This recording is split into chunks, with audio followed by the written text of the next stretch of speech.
दोस्तों आप सभी का स्वागत है। आज हम पढ़ेंगे क्लास 8 का हमारा चैप्टर 9 है जंतुओं में जनन यानी रिप्रोडक्शन इन एनिमल।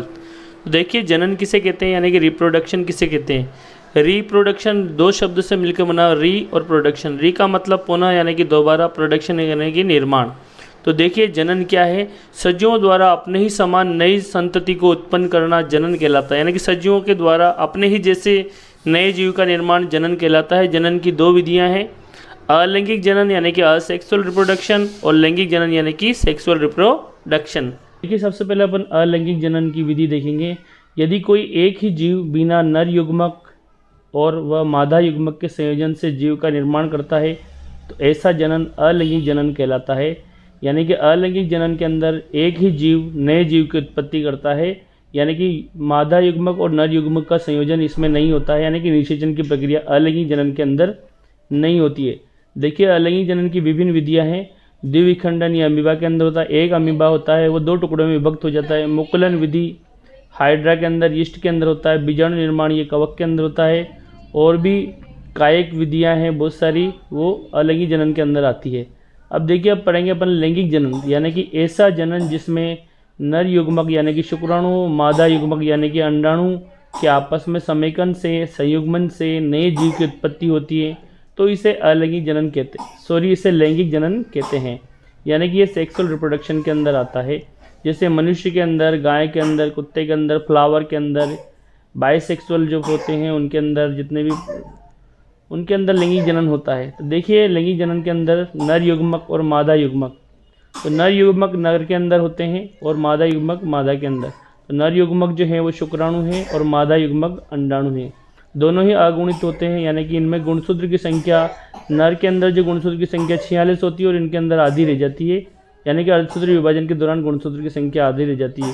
जब दोनों ही आपस में संयुग्मन होता है, यानी कि नर युग्मक और मादा युग्मक, तो 23 यानी कि पुनः 46 गुणसूत्र हो जाते हैं मनुष्य के अंदर। और जो बनने वाली संरचना कहलाती है युग्मनज, जिसको हम कहते हैं जायगोट, यानी कि गेमेट से हम अब बन जाता है जायगोट।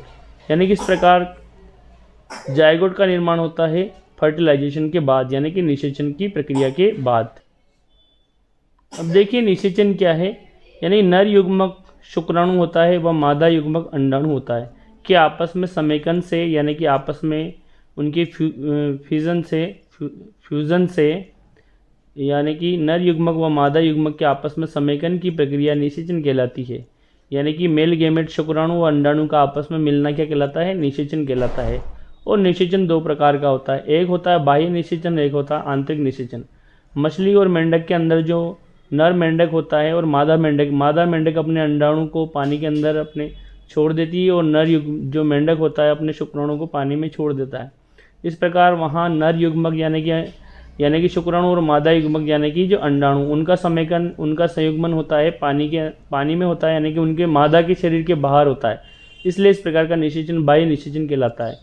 देखिए आंतरिक निषेचन किस में होता है, तो मादा के शरीर के अंदर होता है, यानी कि नर युग्मक अपने शुक्राणु और मादा युग्मक के अंडाणु, उनका जो संयुग्मन होता है यानी कि फर्टिलाइजेशन होता है वो मादा के शरीर के अंदर होता है। तो ऐसा निषेचन आंतरिक निषेचन कहलाता है।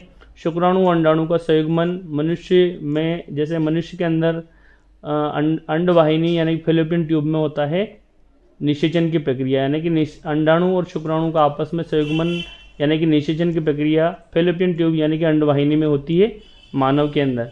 देखिए अब नर जनन तंत्र के कौन कौन से पार्ट हैं। देखिए नर जनन तंत्र के अंदर वृषण होते हैं, यानी कि टेस्टिस होते हैं, एक जोड़ी होते हैं, यानी संख्या में 2 होते हैं। यहाँ शुक्राणु का निर्माण होता है। शुक्रवाहिनियाँ जो कि शुक्राणुओं को ले जाती है बाहर की ओर, यानी कि शुक्र यानी कि स्पर्म का वहन करती है, स्पर्म को ले जाने का काम करती है। ये एक डक्ट होती है, नलिकाएँ होती है, प्रोस्टेट ग्रंथि होती हैं और शिश्न होता है। ये शुक्राणु नर जनन तंत्र के पार्ट हैं।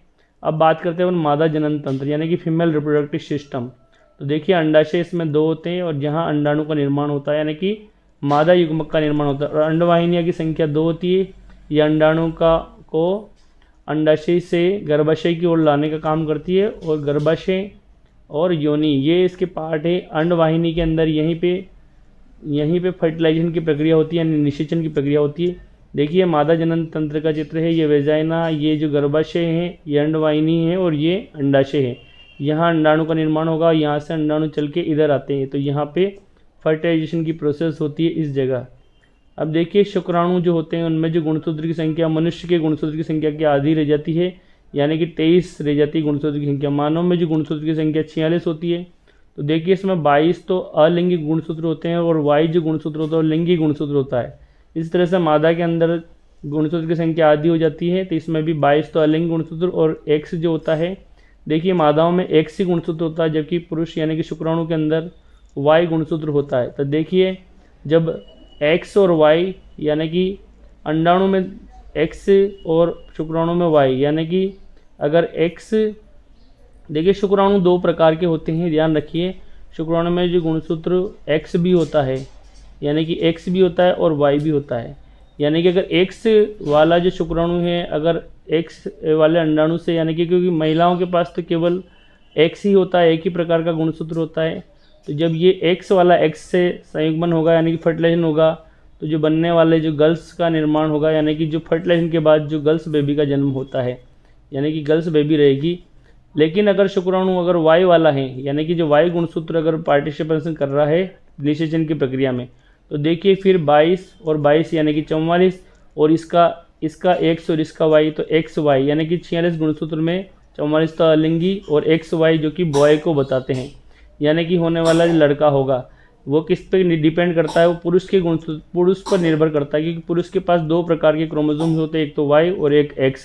लेकिन महिला के पास किसी भी कंडीशन में केवल X के क्रोमोसोम्स पाए जाते हैं, ये ध्यान रखिए। यानी कि लिंग निर्धारण में केवल पुरुष जिम्मेदार होता है, क्योंकि पुरुष के पास Y गुणसूत्र एक्स्ट्रा होता है, जबकि महिलाओं के पास केवल X गुणसूत्र पाया जाता है।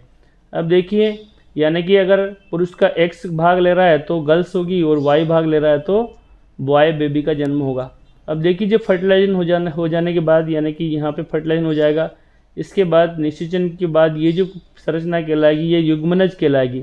ये जाइगोट से अब यहाँ पे गेमेट से यहाँ जाइगोट बन जाता है, यानी कि अब युग्मनज हो गया। अब युग्मनज के बाद ये यहाँ पे फिर ये जो युग्मनज है गर्भाशय में आके इस पर बच्चेदानी यानी गर्भाशय में रोपण हो जाता है, इसका इम्प्लांटेशन हो जाता है।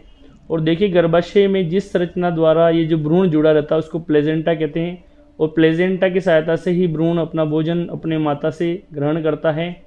अब देखिए जो भ्रूण है आगे जाके भ्रूण डेवलप होने लग जाता है, मोरुला ब्लास्टुला जैसी अनेक कोशिकीय संरचना में बदलने लग जाता है। यहाँ एक सिंगल सेलुलर होती है, लेकिन इसके बाद जैसे जैसे कोशिका विभाजन होता रहता है और भ्रूण में विभिन्न अंगों का निर्माण होने लग जाता है, और भ्रूण एक ऐसी कंडीशन आ जाए जिसको कहते हैं अपन फीटस। यानी कि फीटस वह संरचना है जिसमें विभिन्न अंगों की पहचान होने लग जाती है, यानी कि विभिन्न अंगों का निर्माण होने लग जाता है फीटस के बाद फिर शिशु आफ्टर 9 महीने के बाद जो है ये जो फीटस हैं ये एक परिपक्व शिशु के रूप में जन्म लेता है। इस प्रकार जो लैंगिक जनन की प्रक्रिया पुरुषों के अंदर संपन्न होती है। आई होप आपको समझ में आ गया होगा। Thanks for watching. जय हिंद, जय भारत।